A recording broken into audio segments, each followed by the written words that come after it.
welcome to Varn Blog, and today I'm talking again with Timothy Schatz, who looked different and is way older than the last time I talked to you. So you were one of the first-year guests on the show. Now we're on year 5. I've gained a lot of weight and grown my hair long. Actually, you've lost a lot of weight and grown your hair long. Yes. So, for listeners, this will matter not at all.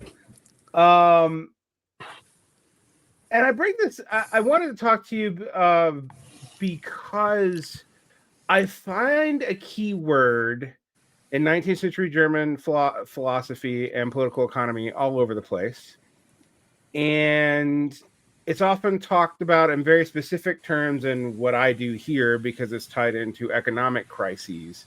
Although that term is vague. And I find myself today titling every show that I have something, something crises, something, something crises, something, something crises. And I was thinking about, after you messaged me privately, a couple of books I read a long time ago now.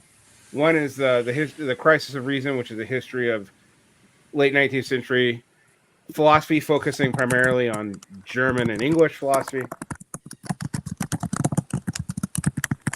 And the other was The Crisis of Reason, which was a rejoinder by Umberto Eco.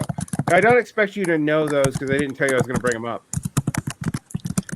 But the thing that occurred to me is that around the 19th century, particularly in German philosophy, at the end of the what we generally call the idealist period, like Schiller, Hegel, and all that stuff, you start seeing crisis come up as a philosophical term a lot, like a whole lot.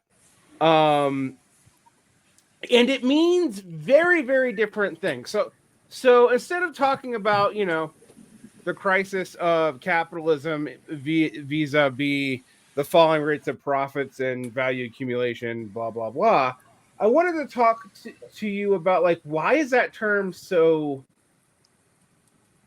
predominant in so many different fields in 19th century Germany, and why does it show up in German philosophers that we, kind of linked together, such as, let's say, Nietzsche and Husserl,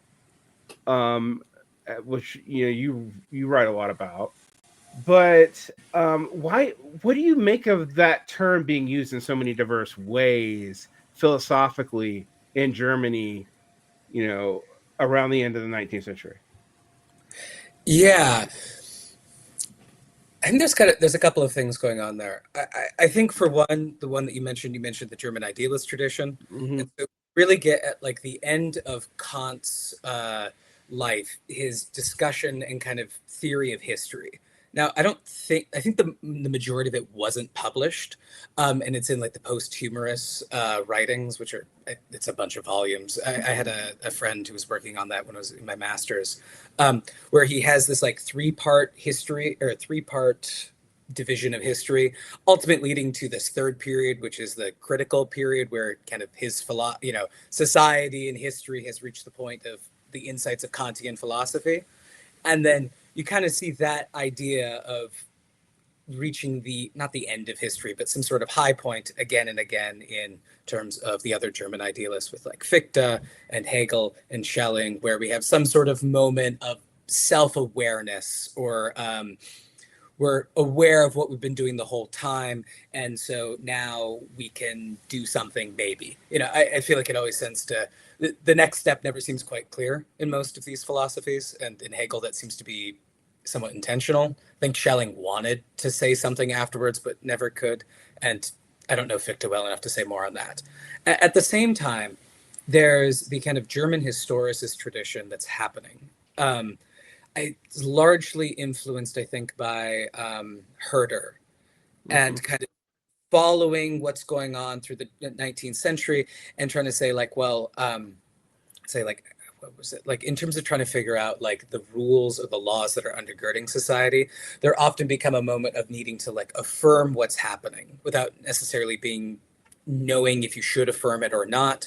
And so you get like a reaction to, say, Napoleon, Bismarck, all these things where it's like, what's the thing to do? Let's affirm the thing, or this is somehow a concrete instantiation of I don't know, the laws of history. So these things are developing, I think, more and more throughout the 19th century, and are, I don't know, I'd say, kind of shaping a lot of the, how to say, the environment or the kind of intellectual milieu of Germany. Because you get this culmination. Obviously, you mentioned Nietzsche, where we have the death of God, and so there's having to come up with new values. Finally, the Christian revaluation of the ancients has fallen apart, and now there seems to be something new. We find this moment where we need to create something kind of similar. There's also, like, you have Oswald Spengler, where we talk about some sort of crisis moment. And then throughout, just in Husserl and Heidegger, or at least the younger Heidegger, you get that discussion of there's a crisis, we need to act, or this is the moment of creation. That somehow, there's the line that Heidegger cites from Hölderlin, which is like, wherever the danger grows, there the saving power lies. Forget the German off the top of my head. So that's kind of like that's my attempt to try to say why it's happening, but it really is a big kind of just it really is the intellectual milieu of the time, and it seems to, I think, to materially speaking, connect to the crises that are happening to Germany and also the formation of Germany. And you get kind of this recurring question of, what does it mean to be German? What is Germany? I'm thinking of like the Hendrik Heine poem about Loreley, and there's the danger and the invention and all of that. So you just kind of get something, it seems like, every couple of years throughout that long time period. Anyway, that was a lot, but that's my initial. Yeah. Well, I mean, one of the things that Isaiah Berlin would make a big deal out of the German counter-enlightenment that's running through this time period. I think that narrative of idealist successor to the Enlightenment, German counter-enlightenment around Herder, and then the German historical tradition is a little bit too simple, and so simple enough to be confused. But it does seem very interesting to me that German identity has a crisis philosophically at the very moment it can actually exist as a political reality. Because that's the other thing I think people don't tend to like think about this, because we think about German philosophy in terms of Germany as a culture and the German tradition that goes back a while, but Germany as a state and German culture as a unified culture, not just as a bunch of cultures that just happen to speak related dialects of a language, is a relatively new phenomenon when this crisis period is happening. In fact, one would argue maybe not has fully happened yet. So, what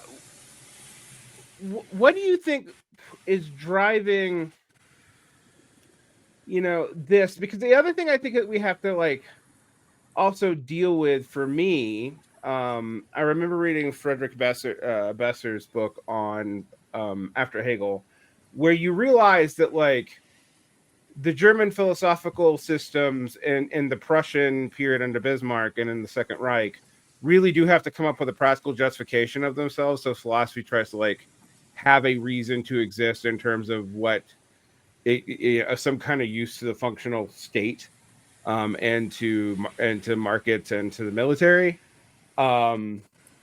which is also not something that we don't think about. But like, this is not something that the early idealists were necessarily as concerned with as later people who come in the middle of the 19th century. Does that play into why this idea of crisis becomes so predominant in German philosophy?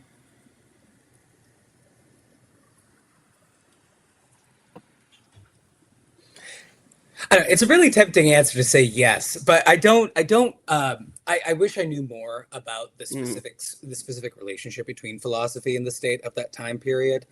I don't know. Look, I think that it matters that in general, Europe is going through. Germany's been created. It's got to justify itself. It's got to figure out how to kind of meld all these different cultures together.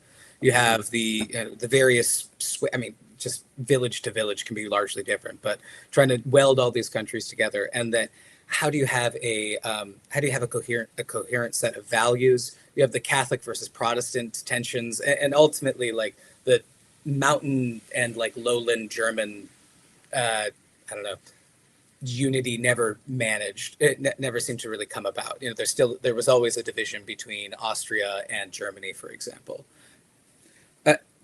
I think in terms, but at the same time, and just thinking about like thinking of a specific figure here, I'm like Husserl at the same time is seeing a crisis happen in the sciences and philosophy in general, but he's really concerned with kind of that natural science has been very successful. It's proven to be a very helpful way of understanding the world, and yet that success has largely blinded it to some underlying problems, namely that it can kind of fit in some of the general critiques of like only looking at quantity, only looking at quantification of mathematical ideals and not talking about values as much. But for him, it's more that the scientific method requires such a complete putting aside of the subjective side of things that it's really lost touch with like the source of its insights.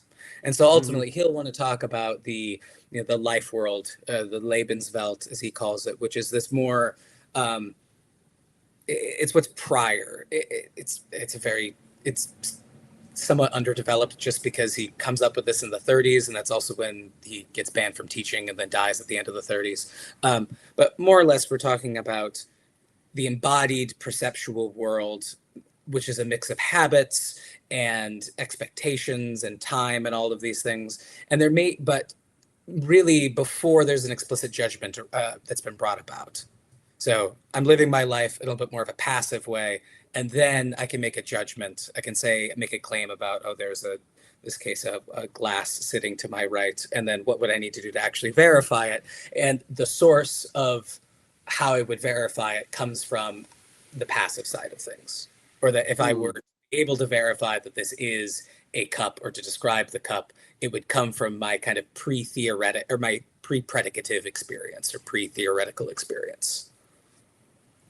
But he doesn't want to just go in this, it's whatever your experience does. He wants to kind of have this balance between the objective, or I'd say like the necessary, and then also these more subjective aspects. He wants to have both. So we have a crisis in the sciences, and science in the 19th century Germany means a lot of things too, more than what we would mean by it. But the natural sciences would be pretty much what we would mean by science today. And it seems like this comes out of a turbulent period of philosophical thinking, where you see the rise and fall of the German historical school. You have the development of both philosophical and political Marxism. You have the German roots of existentialism, although it jumps over to France primarily after Heidegger. Mm-hmm.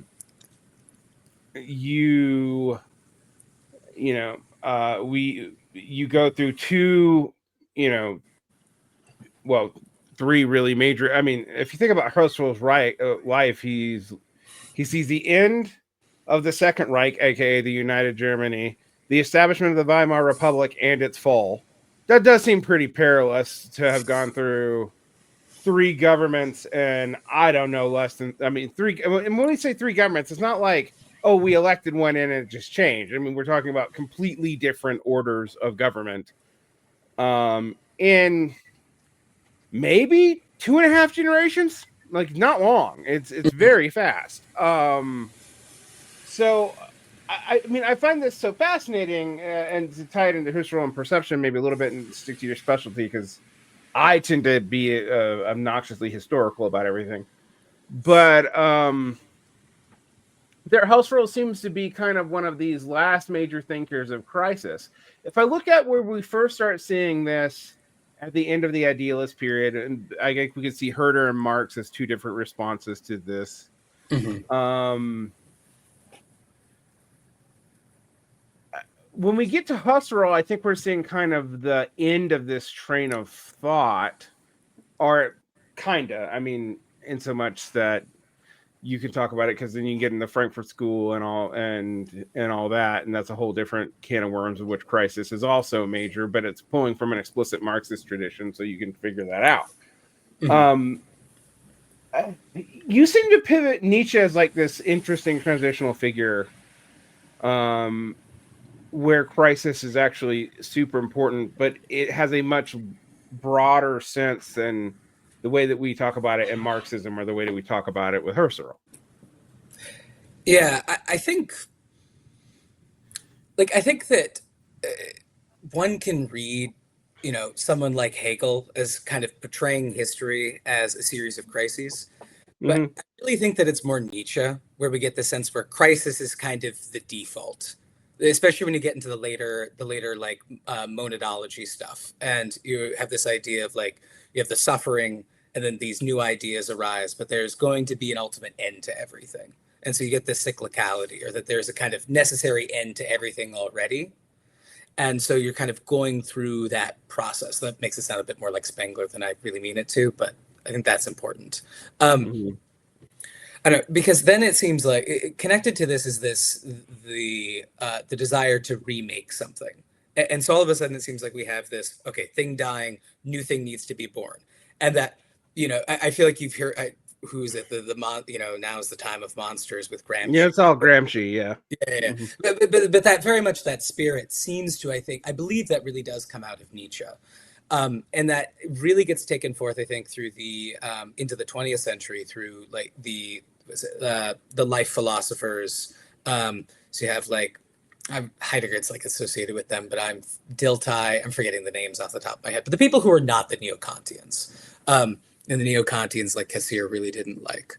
I think I'm getting caught into the history. I'm getting kind of pulled off into that, but just to reaffirm, yeah, I think there's something about the way that Nietzsche is really framing things, where the crisis is not only just a recent event, but is ultimately kind of becomes the horizon of understanding experience and maybe everything. Is that crisis is the default, or that you have maybe a cycle of crisis, but that's really the kind of highest standpoint from where you can understand any particular matter. Mm. Really kind of connected to certain, in his case, kind of this biological sense of, the child, the adult, and then into the old man, then dying. So,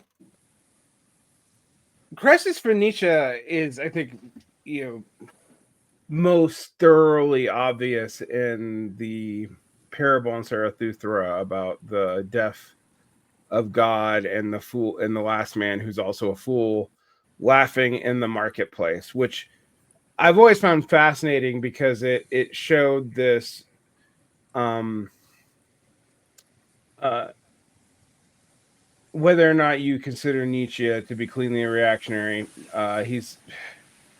it showed that the response to capitalism in the German experience was negative kind of on all strains of society.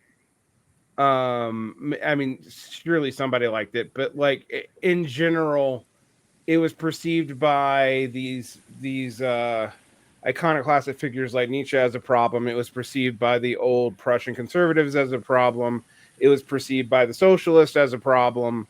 So, you read the German historical school, and I mean the historical economist, um, particularly of the older German historical school. They view it as a problem.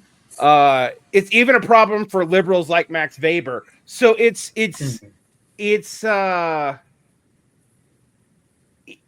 this thing that thrusts itself upon history. But the other thing that you get with Nietzsche, and if as I have willingness to believe, you also get it with Herder and a lot of the other sort of counter alignment German figures, is a refusal to systematize any of this, you know.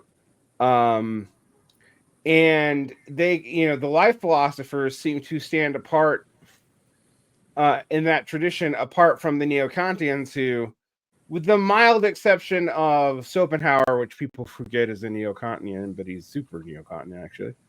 Um, uh, they're system builders. as were the Hegelians, as are the Marxists. So, um, how does the pushback on systemic thinking play into this thought about crisis, and both maybe Husserl and Nietzsche?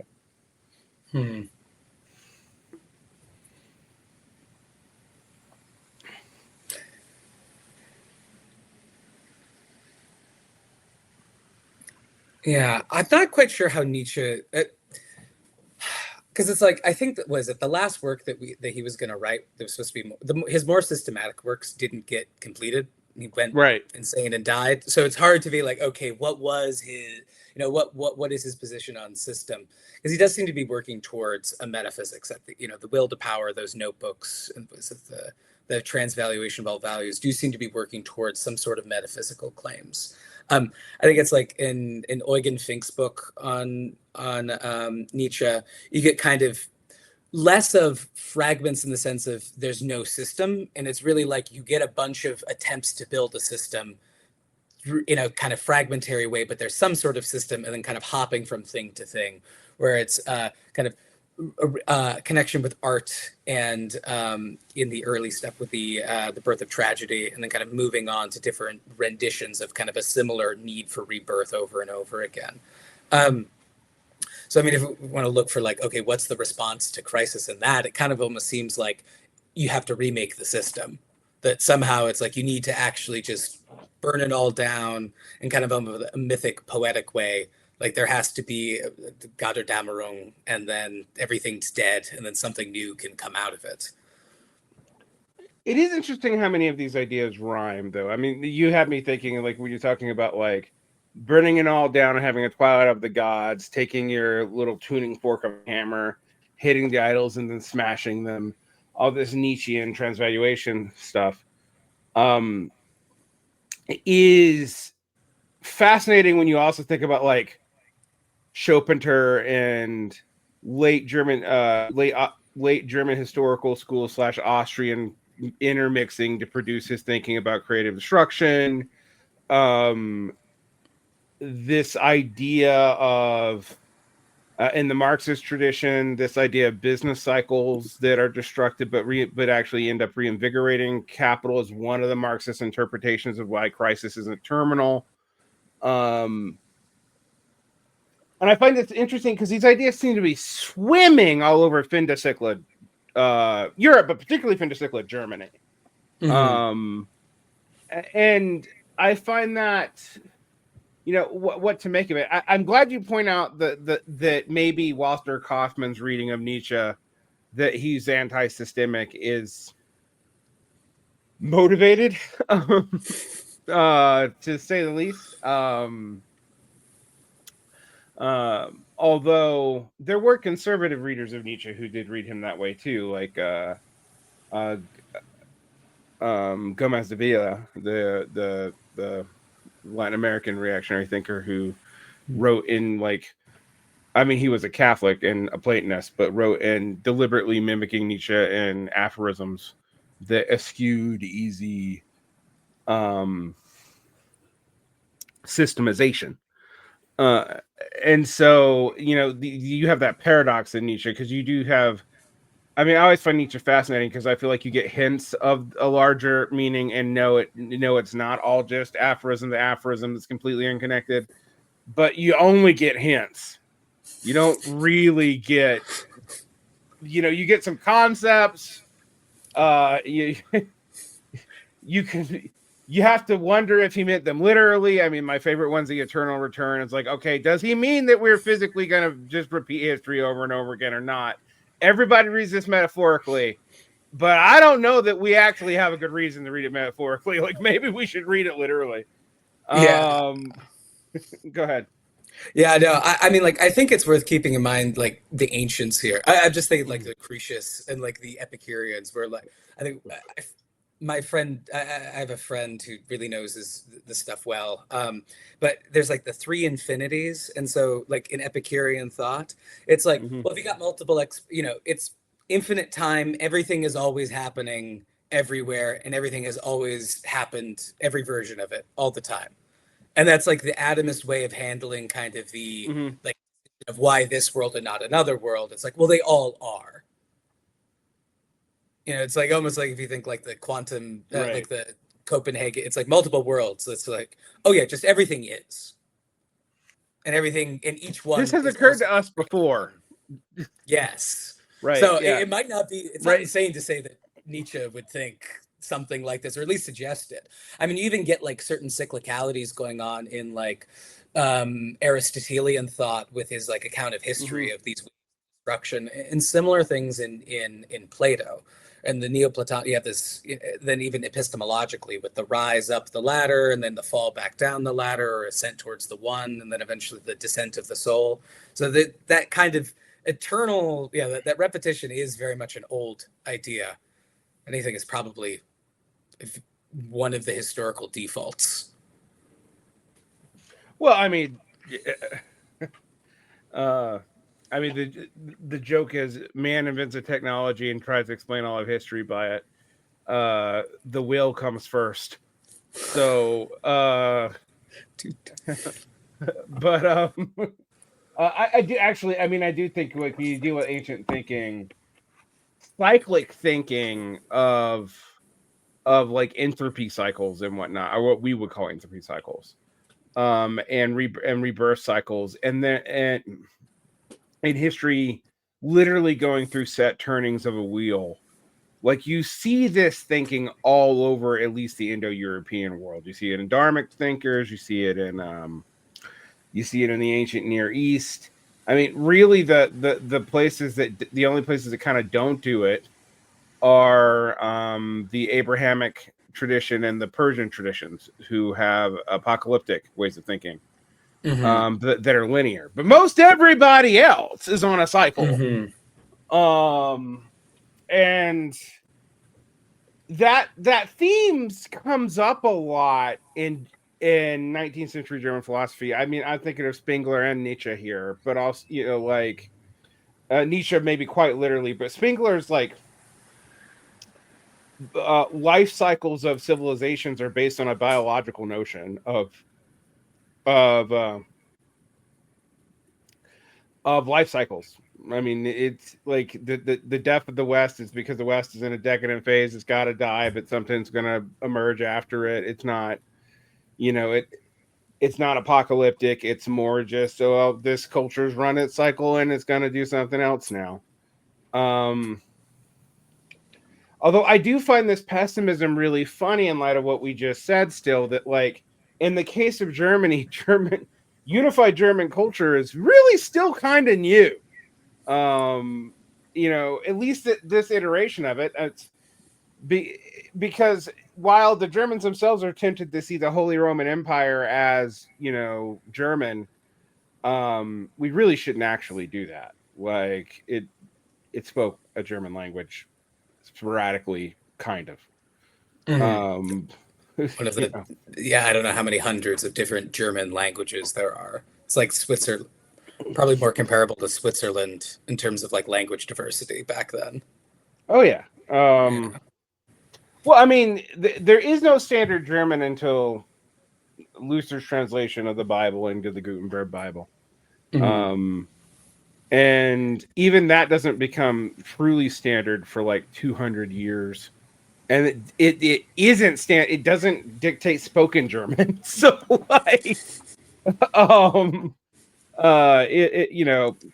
was reading a history on the German language, just because I'm interested in all these German philosophers, and I really got interested actually for a while, and like trying to figure out all the puns in Hegel. Calling them puns makes people think they're funny, but I'm like, no, almost every single term in Swabian dialect German has two damn meanings, and he means both of them, and it's maddening. Like, yeah, I've been hearing you talk about that one for years, and I'm just like, I'm like, I have a copy, but it's like the standardized German version. Like, I've spent a lot of time learning German. I feel comfortable reading, but when it comes to speaking, it's like, all right, it happened to have worked out. If not, you just kind of have to kind of out of luck, and hopefully English works. But yeah. Well, me. I did speak German okay 20 years ago, and today I can't even like people are like I'll screw up and say Nietzsche because I'm lazy, and people will freak out like I don't know anything. But I really have lost my ability to like quickly form German sentences beyond like very simple sentences in the most anglified sounding German you've ever heard. But I can still read it fine. I don't like it's kind of confusing. Um and I find this, I mean, I do find this interesting for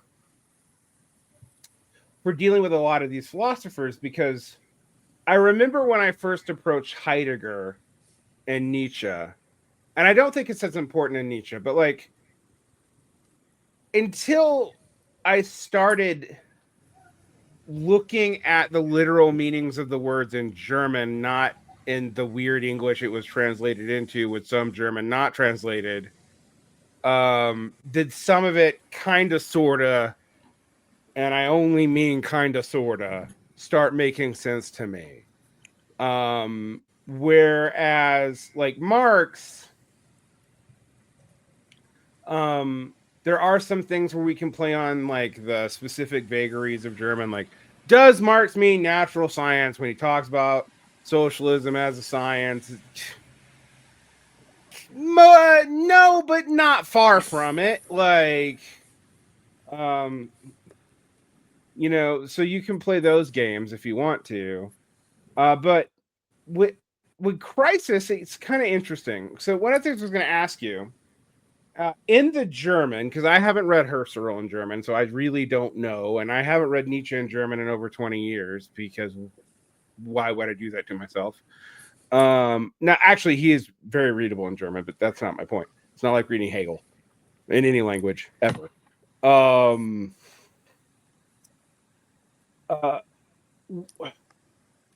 Is crisis even the same term? What's the term being used for crisis? What does it literally mean? Like, is there an etymology that would help us understand maybe what this, like, why this term became so ubiquitous? Yeah, because like as far as I'm aware, in Husserl it's just der Krisis. So Yeah, so it's just just crisis. Just, crisis, yeah. same word as English. So just with a K because it's German. Yeah, I'm curious. What is the? I'm curious what'll come up. Yeah, no, I don't know of any. Yeah, off the top of my head. I'm curious though.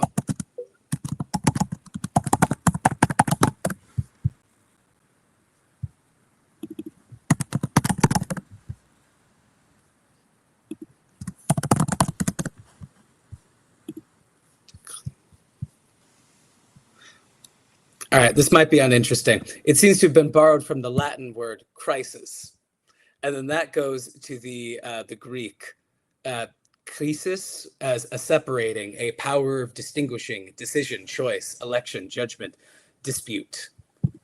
That one just keeps going back to a modification of,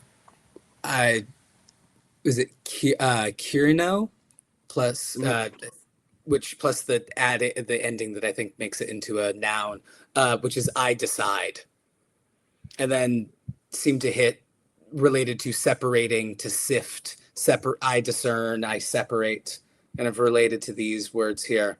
Well, the decision part of that is actually not really in the English connotation of crisis.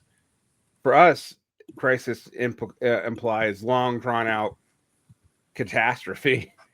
Yeah, that's for sure. So, I mean, how much is that decision element of it in the German? I say as you, a philosopher, not a philologist, but I would say I will speak to Husserl, and I think it's very much there. Like, so Husserl is like, okay, there's a crisis, maybe in a long-term sense, and there's a crisis that's been going on for a long time.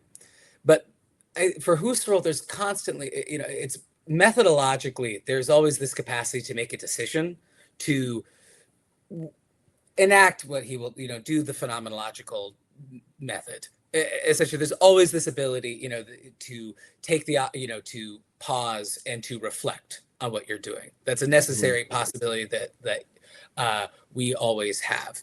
And it's particularly that if you really take reflection seriously, if you follow it to the end, then ideally speaking, not in the sense of like you're actually going to do it, but in the like mathematical sense of a limit, you can kind of approach understanding what you've been doing so that I guess ideally there can be a change, you can bring about a change and then not be doing the same thing, that there can be a reformation of culture and the sciences that can be brought about through phenomenology. Now, how that looks, I mean, part of the problem is that Husserl is talking about this the whole time, and then it gets kind of turned up higher and higher as the as it goes to the 20s and then into the 30s especially, and then he dies. So in terms of like what that's actually supposed to look like, I don't know. It's difficult because he doesn't say that the phenomenologist or the philosopher should go around and like telling people what to do. He comes from the he comes from the tradition, I think it was like science first or mathematics first perspective. He also talks a lot about mathematics, which is also going through a crisis all throughout this time as well, kind of culminating like the Gödel incompleteness theorems and other things in the 20s. But that by people, scientists, culture are doing things, and then phenomenology can do its descriptive work to understand what they're doing. There's a word, he'll use the word like Besingung, like in the 20s and 30s. It's like a sense investigation, trying to understand the presuppositions of a science or any sort of activity, any sort of like way of life. But he also seems to have this idea, I think it's connected to some of the stuff he was doing on Fichte, but I'm not 100% sure, about, well, if we can do phenomenology and more people do phenomenology, that somehow there can be a change that's brought about. Maybe not in this, I don't think he's maintaining the idea that everybody has to become a phenomenologist, but I think he's hoping that through it being done, this attempt to, return to the things themselves, to just actually follow through on that reflection, and bring out all of the presuppositions of what you're doing or what a group of people are doing, then somehow, because it's been made explicit, that a change can be brought about. Because for him, the crises really seem to stem from the fact that we're blind to what we're doing. Mm-hmm. And that is maybe a bit more maybe in that way it's a bit more Platonic. There's something that's in the way, but if we could get rid of the thing that's in the way, which is really just our blindness, then change could come about. And so a lot of the, not entirely, but I think a lot of the kind of or if there's going to be a prescriptive aspect to this, it would be in kind of what he'll say, the epoche of, the suspending judgment, taking a moment, taking that time then to examine your object neutrally, instead of just neutrally by kind of using the terms that it presents itself to you as, to describe it. And so that way you're not going to just bring in what other people have told you is the case. And so that way you can forestall just saying, well, science has always said that this is the way things are, so I'm just going to say that that's the object is according to what science has said. It's like, no, let's see how it is. And then then you can be like, oh, well, this seems to be the more genuine view, or this has been kind of there's evidence for it. It's been evidenced through the phenomenological method, versus the scientific claims. He's not saying that they don't have any validity, but that when you just have received truths, you've received opinions, they might be reputable opinions, but they're still just opinions. You do need to do the work to actually like prove things, or he'll use the best translation is evidence, and it's kind of an awkward word in English, but you have to recreate the evidence that the other person did. You have to recreate the evidence that the scientist was encountering when they made the judgment, in order to actually be able to corroborate it or not. I think that's a fairly like standard way of going about things. I don't think that that's particularly new, but he really does want to emphasize on this and just keep coming back to it again and again. And then this connects to the life world, and it gets into a very complicated description of just mental or subjective life, embodied life, and all the different ways that whenever you look up phenomenology, it's always phenomenology in something. Well, I mean, this does kind of get to an interesting connotation of why crisis would be implicated in the 19th century philosophy so much, because it would be in this formation of national identity and of the response to developments in broader Europe. It would be a sense of where are these people going to choose to go when these old systems are melting away, and they really were melting away. I mean, that is pretty clearly not just a metaphor. So, although I do wonder, I was like, how, if I think about this decision element of crisis, like, given the way Marxists talk about it deterministically, I wonder, I'd have to go back and reread Marx and wonder if that decision implication is actually maybe in there too. I need to actually go back and reread the original, probably in German, to really check. Yeah, so that's an interesting implication. Yeah. So, how, Husserl is interesting because I think he's a vital philosopher who unfortunately gets taught to most people as a footnote to later and earlier existentialism. Like when you learn Nietzsche, you're like, and there's this guy Husserl. He came before Heidegger. That's who we really care about, right? And don't you really care about Heidegger?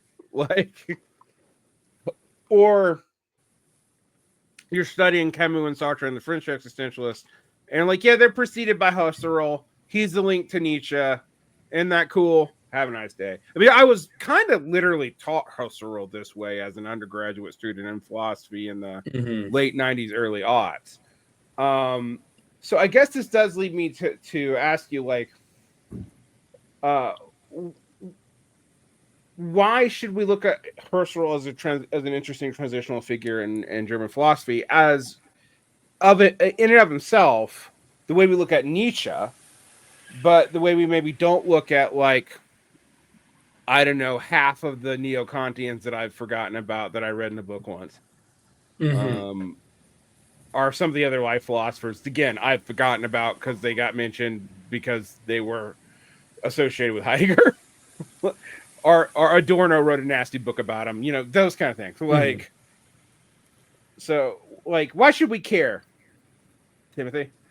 Yeah, no, that's that's a good question, because I like the way that you're putting that, because he really is, like, of like the three, I don't know, the main three movements in philosophy in the 20th century. You have the one that people always forget about, which are the neo-Thomists, who are just mostly arguing amongst themselves, and in Catholic schools. Then you have analytic philosophy, and then you have this kind of continental philosophy. Husserl's at the root of continental philosophy. And he's also really kind of at the root of the analytic continental split as well, because that happens around Frege and then kind of splits around, it's splitting around the rise of phenomenology. Like, I remember, I'm forgetting his name off the top of my head, but one of the Vienna Circle guys knew Heidegger's work quite well, but he's like, well, this nothing's business is grammatically nonsense, so we need to dismiss it. I would say, I think, though, the reason why we should care is that, I'll just kind of take Sartre's phrase here, because I think it was quite good, where it's like, he was like sitting at the story, he's like sitting at the cafe, someone brings him come back from Germany, he's like, I've been reading Husserl. You can make philosophy out of, this apricot cocktail that you're drinking. And that book, what was it, The Existentialist Cafe or something like that, I think was written kind of based around that aphorism. It's an unfortunate book, but go ahead. Yeah. The point being is that I think, unlike Nietzsche, where we get kind of this aesthetics of newness, kind of, I think even in Deleuze and kind of in these like later 20th century, there's kind of the aesthetics of newness. I think that Husserl actually is trying to take seriously sense of newness, and like, these people, that sense of newness, and like, we're actually touching things, we're actually in contact with life and with things, we're not caught in abstractions. I think Husserl, for all of his prose, which can be very dry and very difficult to understand, actually comes up with a method a method, comes up with a 40-year-long methodological reflection on how you could actually do that very much concretely in a way that doesn't turn into poetry. Like, I think that Husserl offers kind of, you can both have your scientific perspective and you can also have being alive in the world, and you don't need to separate the two. There is actually, I think, a proper kind of mingling of the ideal and the material and the real there, where I think a lot of 20th century philosophy is kind of those two things coming unraveled for various reasons. But in Husserl, I think that there's a genuine attempt to just kind of try again and being willing to try over and over again and kind of making a virtue out of that without it becoming pessimistic. Like that's one thing that I think that's remarkable about Husserl, is that despite the fact that, living through that time period, he was born in 59 in Prague. So we have the Austro-Prussian War, the founding of Germany, into World War I, into Weimar, into the rise of the Nazis, and then died, I think in 38. I think it was 38. So things were I forget what exactly Hitler was doing at the time. Like World War II hadn't started, but things were going in that direction at that point. But again, there was still this insistence where he never said, let's stop. It's not worthwhile he never wanted to give up on thinking, and didn't want to give up on that we could actually achieve truth, and that we could have that we could continue to strive for the truth in a way that wasn't meaningless. And that's, for me, the thing that really connect with, because like part of the reason I got into philosophy is I thought I was going to go into psychology when I was like at the end of high school, because I don't know, and then I ended up at that time, the replication crisis started happening. And so I was like, hang on, there's a methodological problem here. I want something a little bit more rigorous. Ultimately went to math, and then discovered the incompleteness theorems and spent time studying that, and then ended up reading philosophy with a bunch of continental phenomenology people and others, and then just have kind of continued to do that. It's funny that you say that, though, because in a way you actually mirror Husserl's academic career. I noticed this, and this is unintentional, but it is very funny. It's like you get the mathematics, the psychology, and then the philosophy. Yeah. Because he's tied to Brentano, not to be confused with the historical to Brentano, but the other Brentano. Other Brentano? I only know I know the Franz Brentano. Yeah, Franz Brentano is his teacher. Yeah, there's a Brentano associated with the historical school, I believe. Okay. And I've been trying to make sure that they were not the same person for a long time. Yeah. One of them's an ex-priest. I think that's right. The Austrian ex-priest. I think he's Austrian. Yeah, he's Austrian. And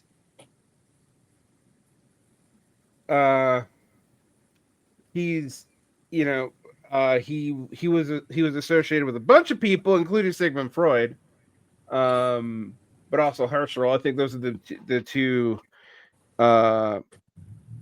most famous of his students to English speakers, although Carl Stumpf is actually really important too. Mm-hmm.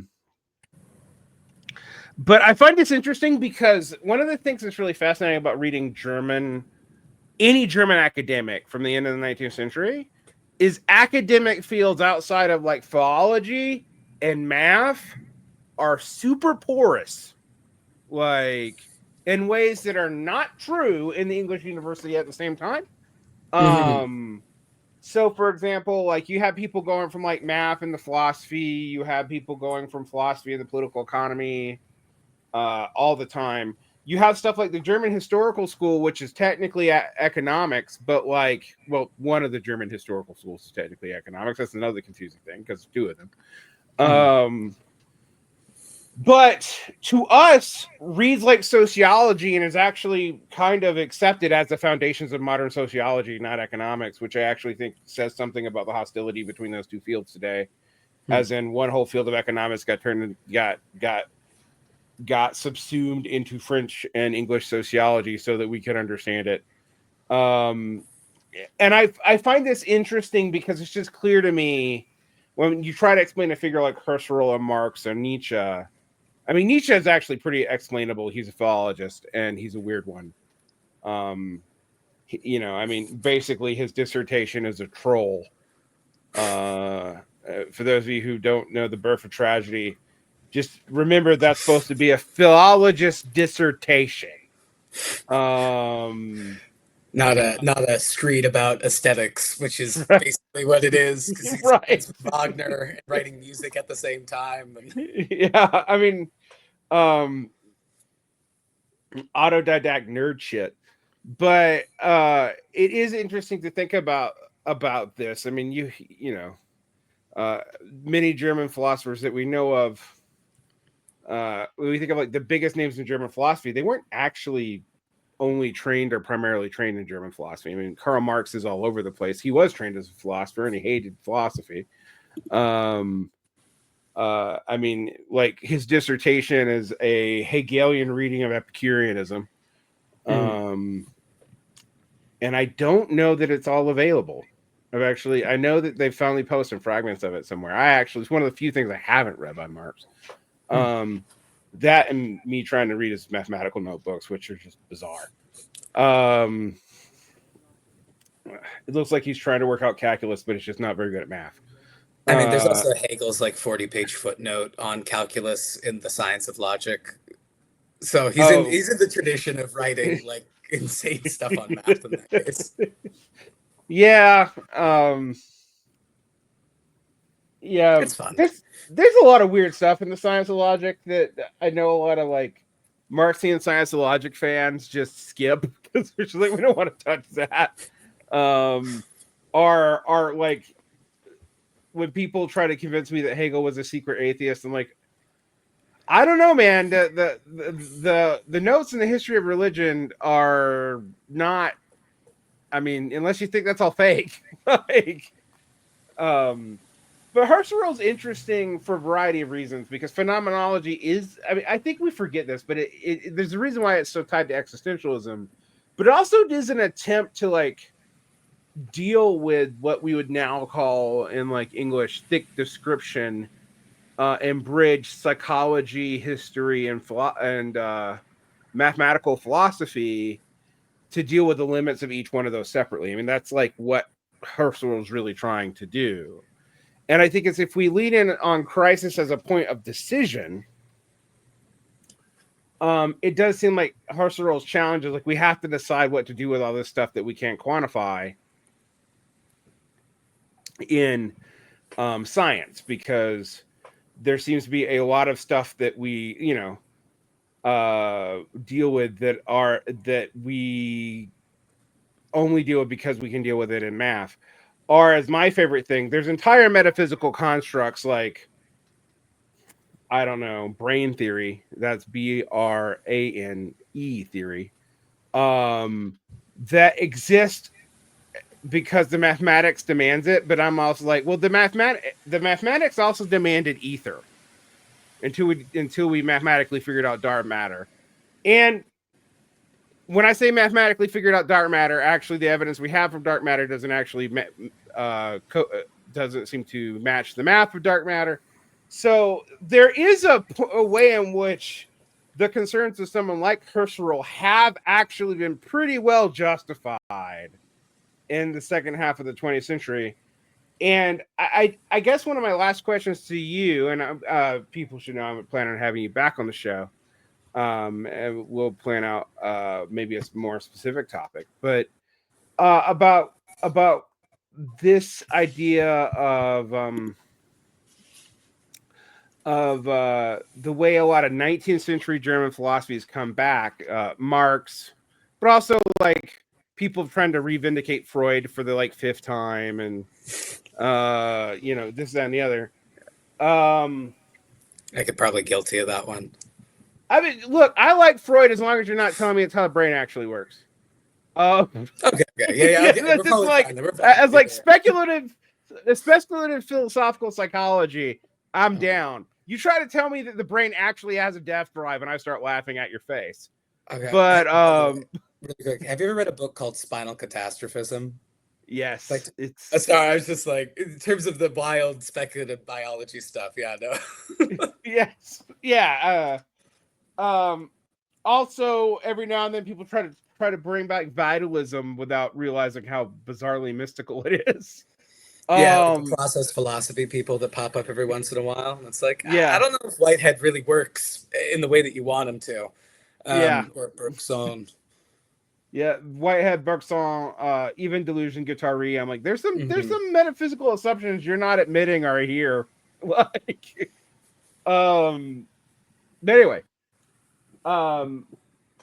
it is interesting because it does seem like the second half of the 20th century vindicates that skepticism in some ways. And then what we've seen with a lot of people discussing science and philosophy today, I actually think is a backtracking of not just against postmodernism, aka post-structuralism. I always put postmodernism in quotations because it's like modernism so damn broad that I don't know what it means, and it means different things in different fields, and people use it as a scare word and a slur.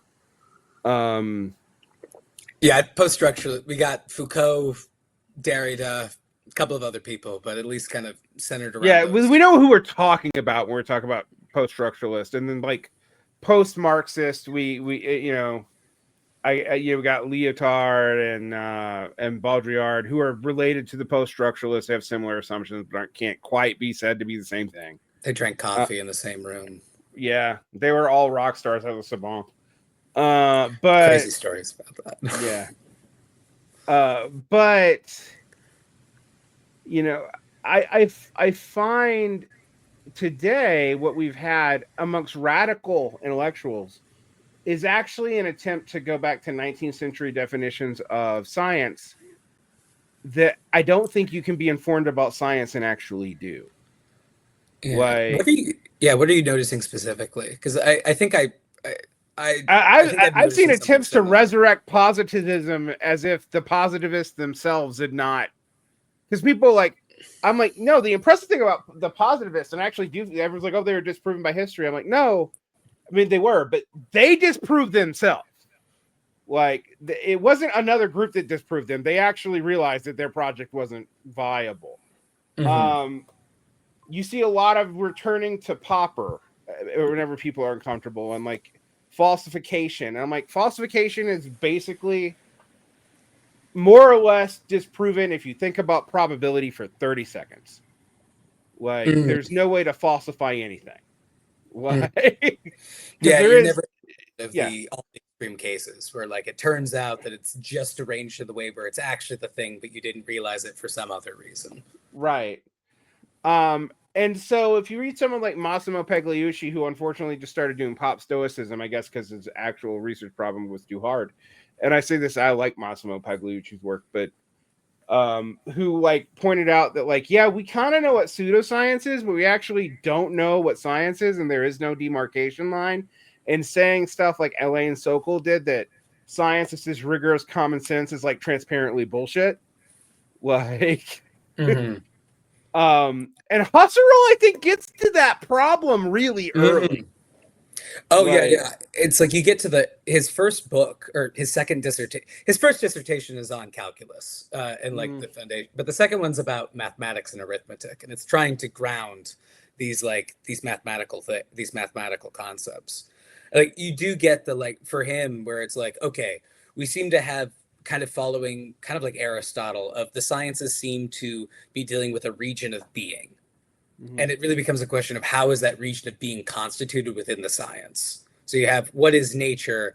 Okay, physics is studying nature or studying the physical, but really becomes a question of like okay, if you want to understand what that is, it's about how is the idea of the physical constituted within the community of the science of the scientists, not just as the immediate group but also as a tradition. So it becomes this right. very much kind of moving, evolving idea, and you can see why the hermeneutical concerns kind of show up pretty quickly here. But it's not just talking about, yeah, we're not, for him, it's not just interpreting what they're doing, that there is an actual, like, insights into the essence of human activities are actually happening there. And ultimately, Right. It's not just sociology masquerading as philosophy. Like, yes, it has to do with transcendental things, which we can save for another time. Right. Exactly. That's a big one. I think about this in terms of Marxism. I mean, like, because you've seen a lot of Marxists try to resurrect 19th century notions of science, which are almost positivistic. And I'm always pointing out that, like, Marx himself is inconsistent on that because he actually realizes the problem of positivistic science, but he's also really attracted to it because it makes making clear claims really fun. So it's I shouldn't be that simple. I sound like I'm dismissing Marx, but like I actually do think it's a problem in Marxism, but it's one they're well aware of because they actually do admit that philosophy and science is situated in this historical, not just episteme, like the post-structuralist, but like in a historical mode of production and a set of relations that make getting to true essences impossible, but it doesn't mean they're not there. It's like you get a glimpse of it. The fact that you can say something is wrong means you somehow have had an insight into what's true. Right. Even if you can't say it, you somehow have contact. Bingo. So they're trying to work out science, but they even in Marx you get a grasping with the problems of it, and it leads to like these controversies about materialism that like Lenin's famously, and my least favorite work by Lenin, honestly, monism and empirical-criticism. But Lenin does have a point in that like Marxist materialism may or may not be monistic, and like it may only assume like material substances, although I'm not sure you can. But for Marxism, materialism is also structures, and that goes all the way back to his study of Epicurus. And Epicurus's materialism is structural as well as like substance. So substance monism. I have so much trouble articulating this in English, but like the universe is made of matter. Matter's one thing. Right, but there's only one kind. Right. There's only one kind of thing, and then it's got structure like the swerve and other things. Right. So, the structure is why there's different forms, and forms are why there's different kinds of things, but ultimately the substance of the things is just, raw atoms. Now, I will admit modern physics makes this a little complicated because the substance of atoms are supposed to be indivisible, and they're not. And ultimately, you get into stuff that people can mystify, and even I have trouble wrapping my head around, which is matter is actually energy, but what is energy? Just the potential to do work. Like, or the potential to move. Like, so it's just like, okay, so what is it then? And you're like, structures. And I'm like, okay, so we're back to structures again. But that's something in Marxism that where I think Lenin had a point about the people who wanted a simple monism, where you just say there's all a thing, it's one thing, it's just stuff. Stuff is made out of atoms, there, we're done.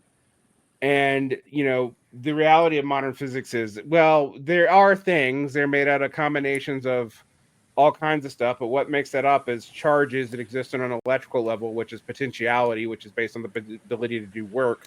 And you're just like, okay, so what is the universe made out of? And you're like, the structures of structure, structures of possibility. Yeah, structures of possibility, possible structures of possibility. Yeah, it's something like that. It's something like that, and that's where like Zizek comes in and does this normal glib thing, but there actually is a tiny bit of ring of truth to it, where like, oh yeah, because of energy, can you really say that thought is different from matter? And I'm like, yeah, you can, because I can't actually think my way into changing the structure of an atom.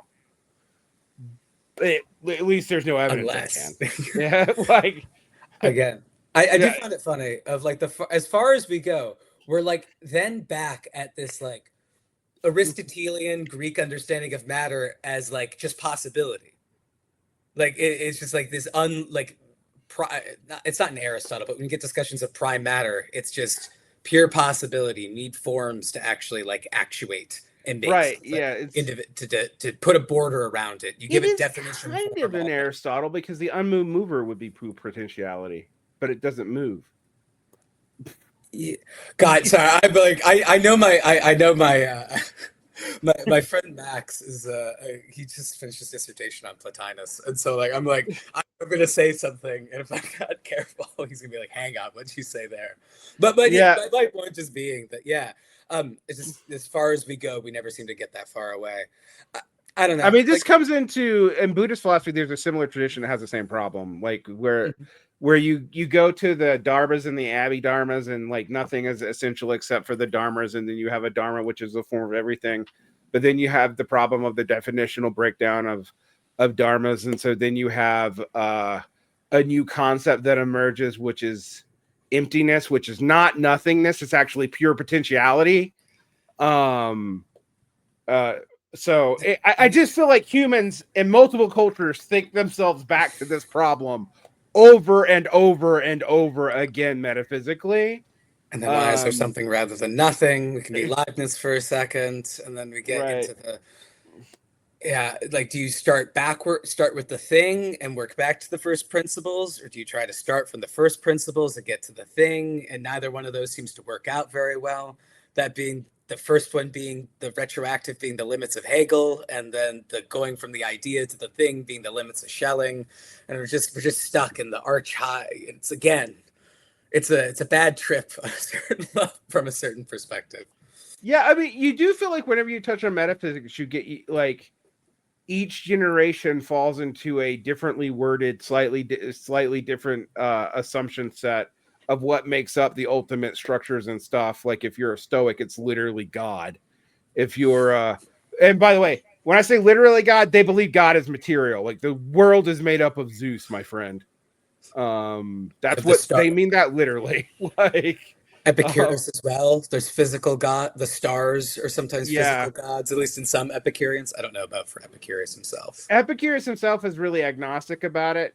He seems to like, I mean, like people read him as an atheist, but I tend to again like think we tend to read atheism where it's just actually what we might call agnosticism, which is like I don't give a shit. Those Um, gods, so what? They're over there. They don't really. yeah, I will live and die, and they don't really affect my life that much because right. Yeah, that's they're Epicurus' just the stance. material. Right. It's like if gods exist, it doesn't change anything, and if they don't exist, doesn't change anything. So I don't care.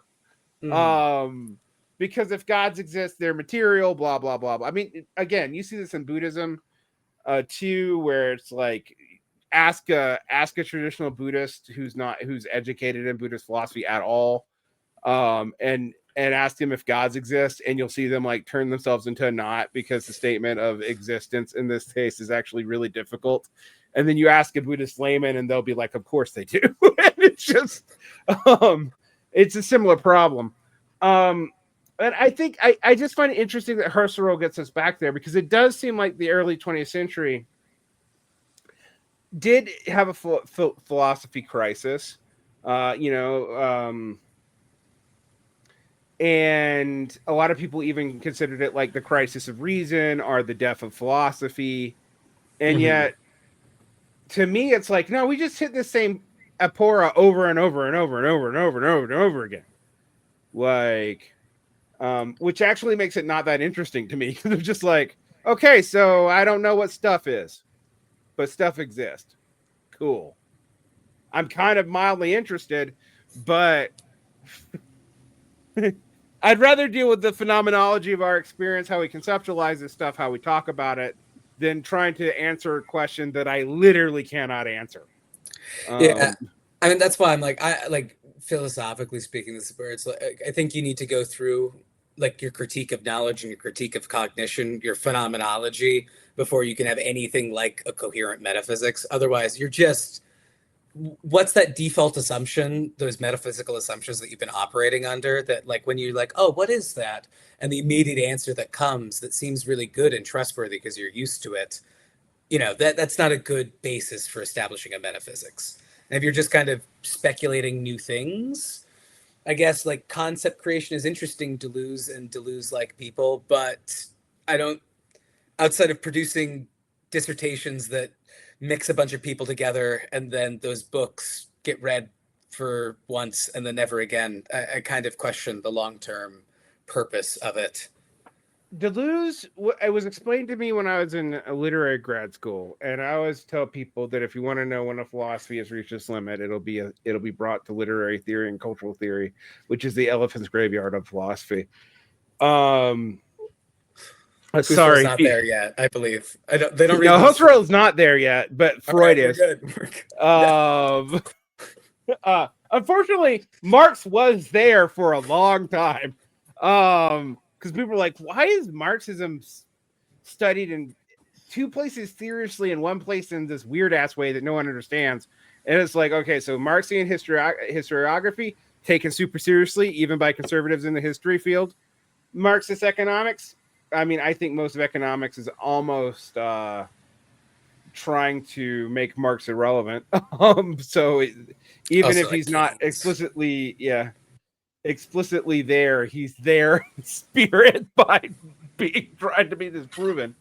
And but then in literature, of all places, you got Marxian literary criticism, which I've always been like, and that's useless. But I find this to get to Deleuze and Guattari, and I know I'm going to piss a lot of people off by this, but I think they're popular because Deleuze gets you a way to do infinite dissertations and theory papers without a lot of additional research from the primary text by just riffing off other theorists and doing ad hoc concept reappropriation, and that's and that's what you do. And I think it, as a side note, I think it gave my field. That's my field, guys. That's one of my fields. It's not my primary field anymore, but it was my field. It gave my field a very bad reputation. And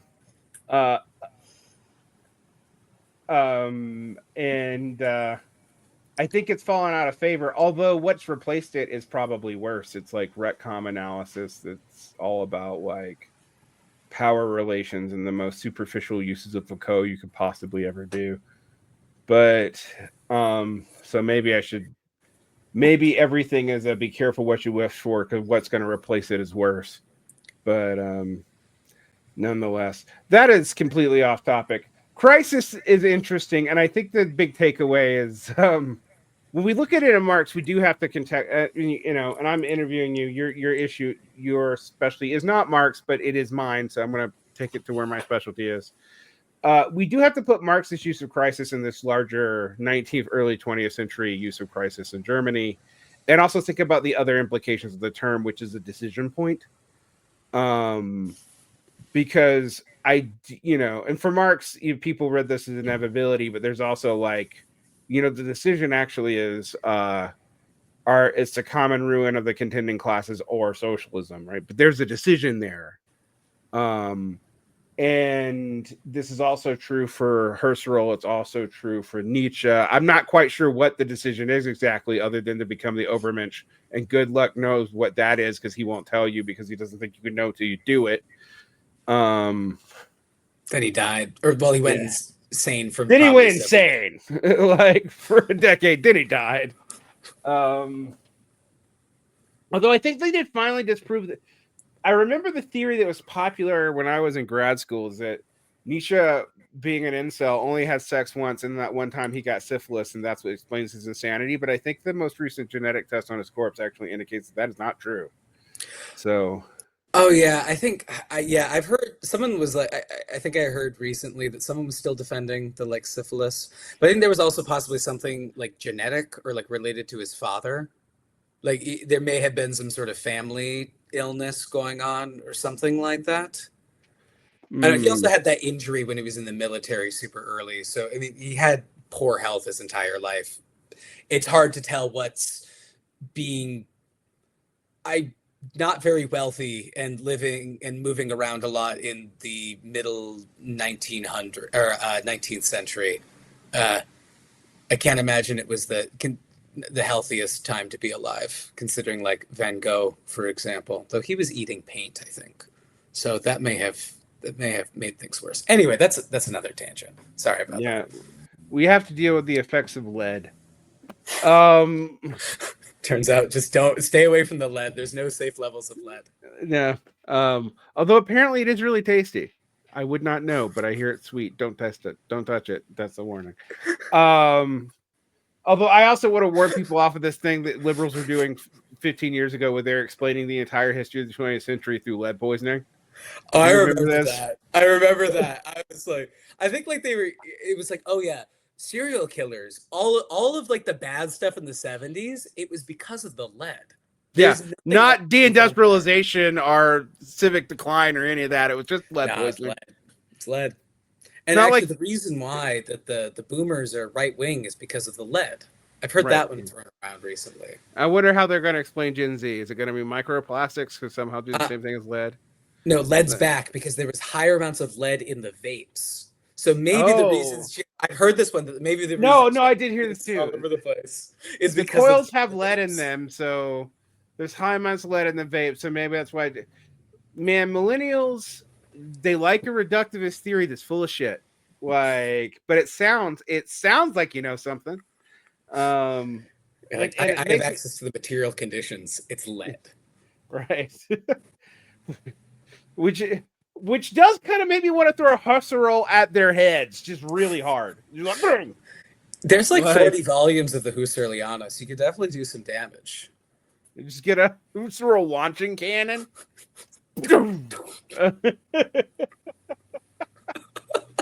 All right.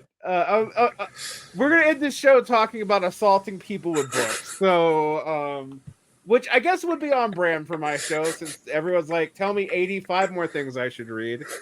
We'll be back. I'd love to have you back in a couple months, because I want to get back into this philosophy shows, because I do think, and it's not just because of like my interest. I do think there's a lot of stuff that's become repopularized in the political world that people don't have the context for. And so they say stupid shit. And I'm not going to stop them from saying stupid shit. I just want to be very clear. I have no delusions that me doing a podcast that maybe 1,000 people will ever see and maybe 3,000 people will ever hear is going to stop people from doing stupid shit. But it will enable some of you not to be the people who do the stupid shit. So, as I tell my students in less vulgar terms, kind of. So we'll come back. I'm fascinated by this. I think I know I'm unfortunately a stickler in this, but I'm on Team Italy and Germany when it comes to most things philosophical, which makes me weirdly out of step with the modern American academia, which seems to be obsessed with France. And that's not just a post-structuralist at Johns Hopkins thing. That's like a long-standing American tradition to be weirdly obsessed and also hate simultaneously France. So it's even there in the literature. Yeah, it really is. It may be clearest in the literature, from like Henry James through like the Faulkner and all of them were hanging out in France in the early 20th century. Yeah, I once almost wrote a paper, and when I was in graduate school, about maybe it wasn't an accident that George Bataille and Faulkner were born and died on the same day. That I was like, I should probably get more sleep. That's a true fact. They were, but I'm saving that little tidbit for that factoid or something. Yeah, but yeah. Do you know that what two of the most space cadet people in the early 20th century were born and died on the same day? I mean, I'm sure Faulkner wasn't actually. Did they die on the same day? I'm pretty sure they did. I need to check that fact up. I know half of that fact is true. The story's better, so the whole fact is true. Just the... But anyway, so thank you for coming on, Timothy. I'd love to have you back. Good. I didn't actually say what your credentials were. You're a PhD candidate at Villanova. Not a candidate yet. Excuse me. That people are Student, really yeah. pissy about when you call people a thing in academia. I don't know what I think the line is when you're done with coursework and you're like you're ABT. When you finish comps, but you haven't defended your candidate. And then when you're in coursework, you're a student. But I don't care because I find it weirdly medieval bullshit. So I just like would like my academic title, I would never like insist like when I was a professor in quotation marks, that was actually my title was lecturer. And because I was non-tenure tracked full time. And to anybody outside of academia, I'm a professor, but to academics, oh my God, did I need to recite my lineage and make sure I had every bit of it right when dealing with them.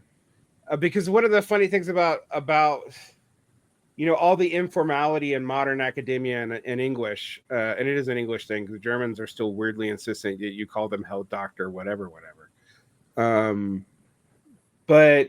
Is that to their students, there's this informality, just use your first name, but to each other, like, holy shit, do you lord your academic fucking rank like crazy person. It's so weirdly medieval. But anyway, on that note, and as a person who dropped out of academia, and I guess I should wish you well in it, should you choose to remain. Thank you, Derick. Yeah. People always ask me, should I go to get a PhD? I'm like, I don't know.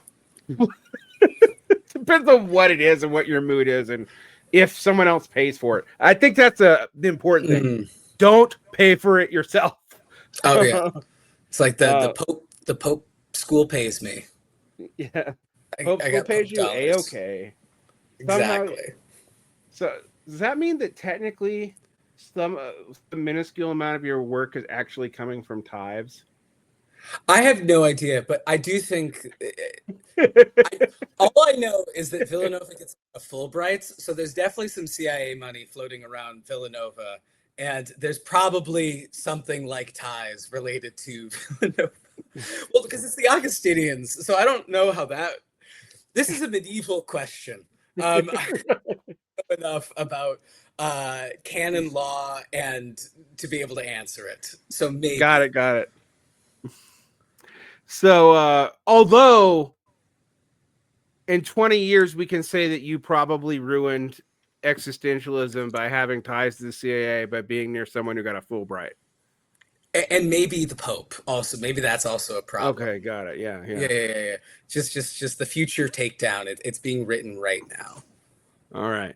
Well, on that note, we're gonna end. Where can people find your work if you want them to? Yeah, so I got a couple of things. I mean, like, so academia stuff. So like I have a publication out on Michel Henry and Jean-Luc Marion for those who are interested in like just phenomenology stuff.